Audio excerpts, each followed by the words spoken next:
ఎవరు పూర్ణ? ఏమోనండి, చీకట్లో ఏమీ కనపట్టలేదు.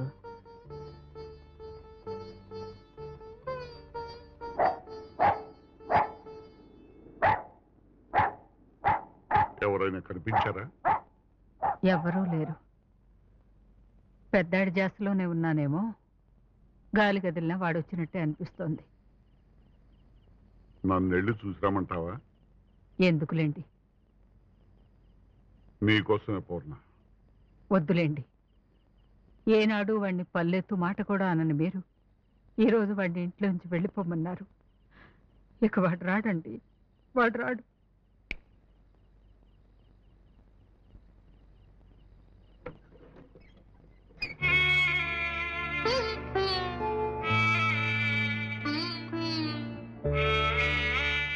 అబ్బాయి వచ్చాడు. వాడు ఏమైపోతాడోనన్న భయంతో నేనేదో అన్నాను. నువ్వు వాడిని సముదాయించి లోపల తీసుకురా. అన్నం తిన్నాడో లేదా అడుగు. నువ్వు వాడిని ఏమనకు.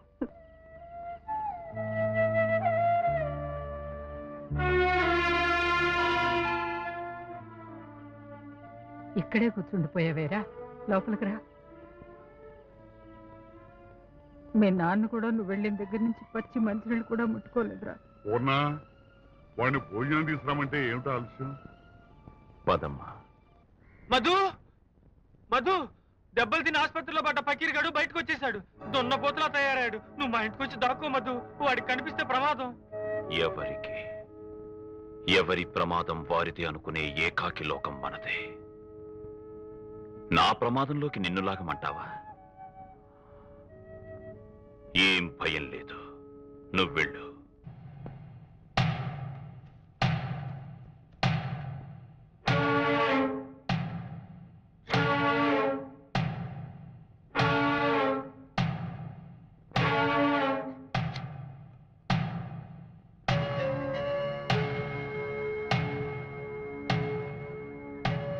కత్తిని చూసి భయపడే మీ అన్నయ్య చేతిలో కత్తిని చూసి భయపడుతున్నావా అమ్మా? ఇది నా ప్రాణం కాపాడుకోవడం కోసమే. కంగారు పడక. నా కోసం ఎవరొచ్చి ఏం అడిగినా నీకేం తెలియదని చెప్పు. ఓ అన్నపూర్ణమ్మా, పూర్ణ, నీకో సంతోషకరమైన వార్త. ఏమిటండి అది? ఎస్ఐ సెలక్షన్ రిజల్ట్స్ వచ్చాయి. మన మధుకి 2nd ర్యాంక్ వచ్చింది. నిజమా? భగవంతుడా, మనశ్శాంతి లేకుండా ఉన్న నా బిడ్డకి ఓ మంచి ఓదార్పునిచ్చావా తండ్రి? చూడమ్మా, ఆ ఇంటర్వ్యూకి ఎక్కడికి రమ్మని రాశారు చూడు. చూడవే, వాళ్ళ అన్నయ్యకి ఎస్ఐ ఉద్యోగం వచ్చిందనగానే దాని మొహం ఎలా వెలిగిపోతుంది? వెలిగిపోదు మరి, కాబోయే ఎస్ఐ గారి చెల్లెలైతేను. అవును, ఇంతకీ వాడెక్కడా?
ఒరే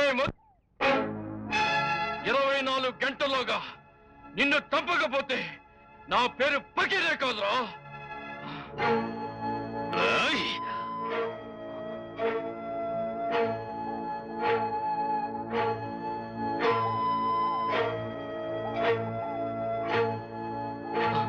నేను బ్రతికుండాలరా?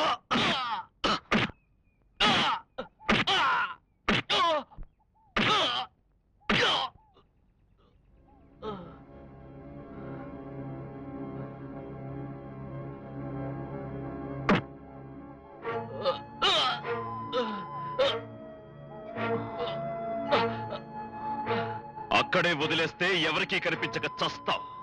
అందుకే జనం తిరిగే చోట పడేస్తున్నాను.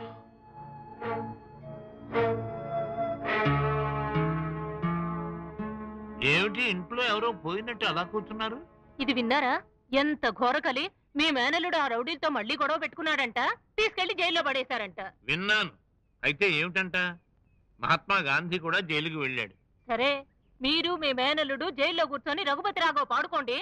నేను మాత్రం మా దుబాయ్ మేనల్లుడితో దేవి పెళ్లి ఖాయం చేసుకుంటాను. చేస్తావే చేస్తావు. అసలు దాన్ని పెళ్లి చేయటాన్ని నువ్వెవరమంటావు? దానికన్నా తల్లిని. నోరు మూసుకొని మూల కూర్చో. చంపుతాను వెధవ కూతురు కూసామంటే. మెత్తగా ఊరుకుంటున్నానని దబాయిస్తున్నావే? దబాయించడం కాదండి, ఖచ్చితంగా చెప్తున్నాను. మధుతో దేవి పెళ్లి జరగడానికి వీల్లేదు. అలా జరిపించాలని మీరు మీ అమ్మ అనుకుంటే ముందు ఈ ఇంట్లో నా శవానికి పాడి కట్టి ఆ తర్వాత దేవి మెళ్ళలో తాళి కట్టించండి. ఒక బజారు రౌడీకి ఇచ్చి నా బిడ్డ గొంతు కోస్తూ ఉంటే నేను చూస్తూ బ్రతకడం కన్నా చావటం నయమండి. ఆ తర్వాత మీ ఇష్టం.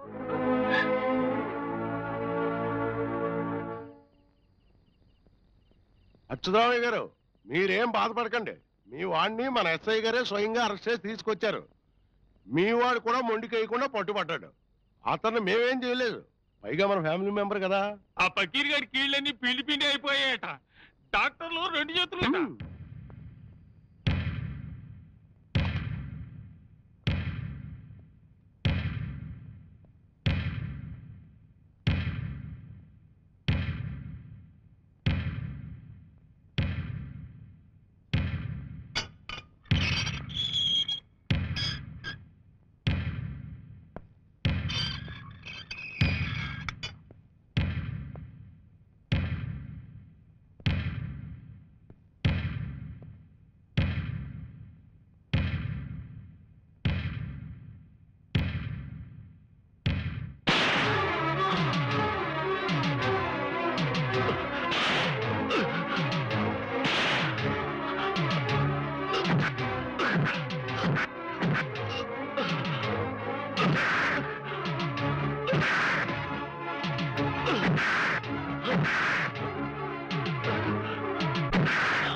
అచ్యుతరామయ్య గారు, అచ్యుతరామయ్య గారు, అడే, అచ్యుతరామయ్య గారు, అచ్యుతరామయ్య గారు, అబ్బా ఆగండి, మా మాట వినండి. అచ్యుతరామయ్య గారు, అచ్యుతరామయ్య గారు, ఏమిటి నీకు పిచ్చెక్కిందా? ఆ పకీరిగాడి చేతులు విరిగాయి సార్. వాడి కుటుంబం ఉసూరుమంటూ ఏడుస్తోంది. ఆ పాప ఎవరు సార్? వీడిదే సార్ ఆ పాప. ఆగండి అచ్యుతరామయ్య గారు. లాకప్లో ఉన్న ముద్దాయికి ఏమైనా జరిగితే రేపు నేను సందేశం చెప్పుకోవాలి. నేను వాడికి కన్న తండ్రిని సార్. వాడు ఉండటానికి కారణం నేను. వాడు చెడ్డవాడు అని తెలిసిన తర్వాత వాడిని ఉండకుండా చేయటం నా బాధ్యత సార్. చంపేయండి సార్, చంపేయండి. వాడికి నాకొద్దు. ఉరిదీయండి సార్, వాడు ఉరిదీయండి.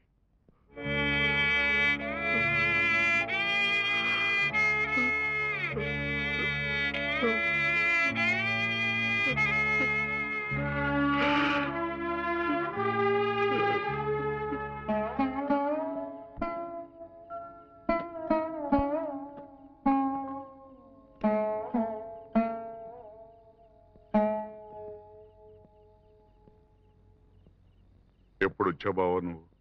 సాయంకాలమే వచ్చాను. నీకోసమే చూస్తున్నాను. నువ్వు రాగానే బయలుదేరదామని. ఏమిటో అంత అర్జెంట్? అర్జెంట్ అంటే పూర్ణతో చెప్పాను. అమ్మా పూర్ణ, బాగా వచ్చాడు, వస్తాను.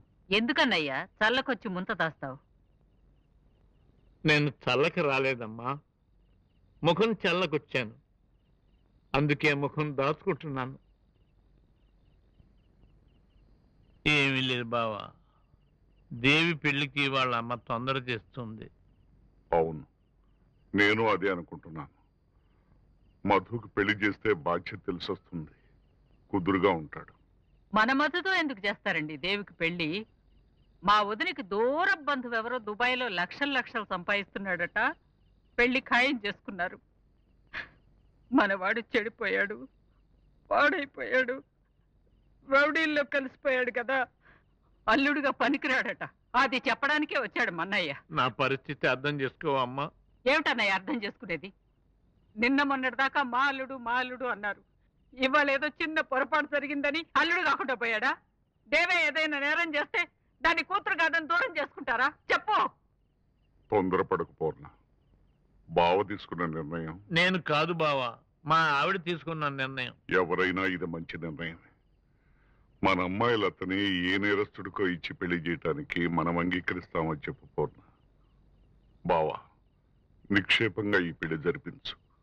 దేవునైనా సుఖంగా బ్రతకని. బావా, ఆ సంబంధం నాకు పూర్తిగా ఇష్టం లేదు బావా. దేవి మధుని తప్ప ఇంకెవరిని పెళ్లి చేసుకోనంటుంది. మా ఆవిడ బలవంతానికి మంకుబట్టికి నేను తల వంచవలసి వచ్చింది.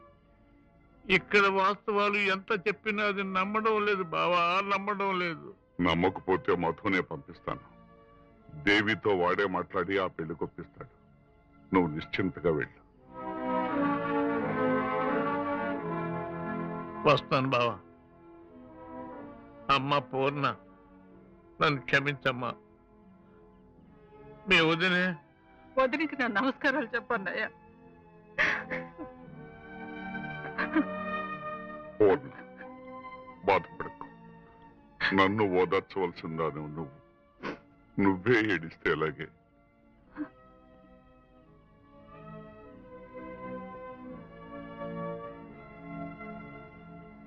ఏమండి, బాబుని చూసారా? ఎలా ఉన్నాడు వాడు? ఎలా ఉన్నాడు? నా చేతులతో చావు దెబ్బలు తిని జైలు గదిలో ఒక మూల కొదిగిపోయి జాలిగా నా వంక చూస్తూ ఏడుస్తున్నాడే నా బాబు. నేను కొట్టానే బాబుని. నన్ను కొట్టిన వాడిని వాడు కొట్టాడని వాడిని నేను కొట్టానే.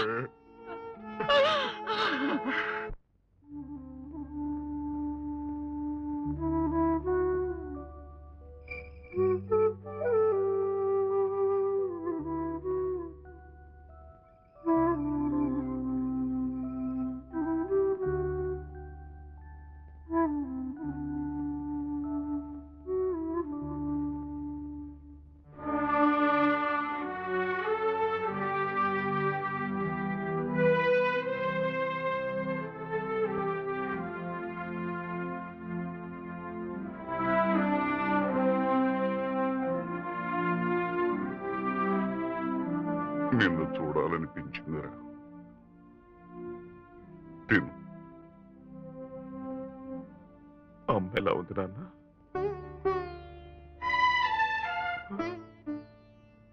మా కోసం నువ్వు రౌడీగా మారి మాకు దక్కకుండా పోతున్నావు కదరా.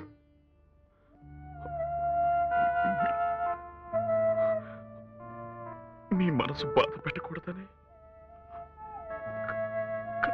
కానీ సారీ నాన్న.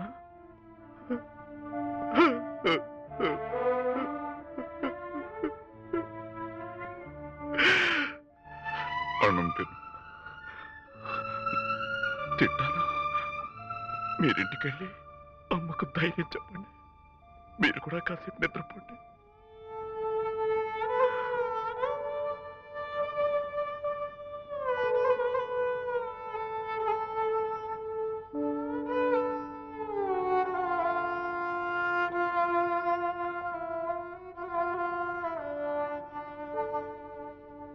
కృష్ణమావయ్య వచ్చాడ్రా.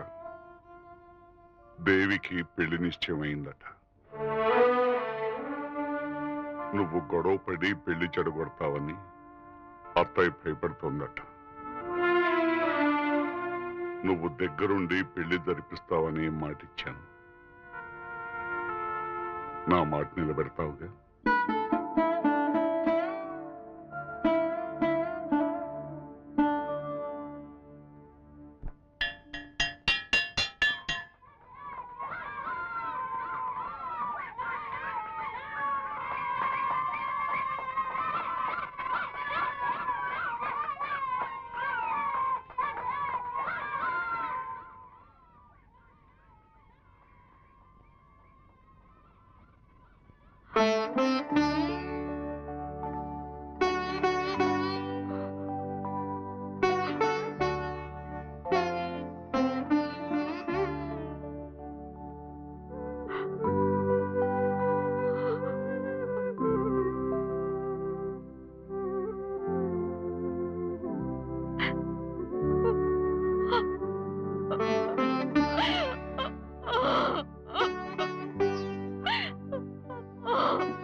పాఠాలు చెప్పే టీచర్ అమ్మవే. జీవితం నీకు చెప్పిన పాఠం కన్నీరా? వద్దు. ఏడ్చి ఇప్పుడిప్పుడే నీ మీద నాకు కలుగుతున్న గౌరవాన్ని చెడగొట్టకు. ఆకతాయి అమ్మాయిగా నిన్ను నేను ఎరుగుతున్నా, కానీ జీవితాన్ని అభినందించడానికి వచ్చాను. బావా, నాకు ఈ పెళ్లి ఇష్టం లేదు. నాకు నువ్వు కావాలి బావా. నన్ను నీతో తీసుకుపో ప్లీజ్. ఎక్కడికి? ఉరికంబానిక? నీకు తాళి పేరుతో ఉరితాడు కట్టకముందే నేను ఉరిశిక్షకు గురయ్యే పరిస్థితుల్లో ఉన్నాను. తేల్చుకోవలసిన లెక్కలు చాలా ఉన్నాయి. నువ్వు శేషంగా మిగిలిపోతావు దేవి. అలా జరగడానికి వీల్లేదు. నువ్వు మరో పెళ్లి చేసుకోవాలి. చేసుకోకపోతే? దేవి, నన్ను అర్థం చేసుకోవడానికి ప్రయత్నించు. నాకు కావాల్సింది నువ్వు సుఖంగా ఉండటమే. ఆ సుఖం నాతో మాత్రం సాధ్యం కాదు. అంటే నన్ను చచ్చిపోమంటున్నావా బావా? లేదు. సుడిగాలిలో దీపం లాంటిది నా బతుకు. నన్ను నమ్ముకుని నీ బంగారు భవిష్యత్తు నాశనం చేసుకోవద్దంటున్నాను.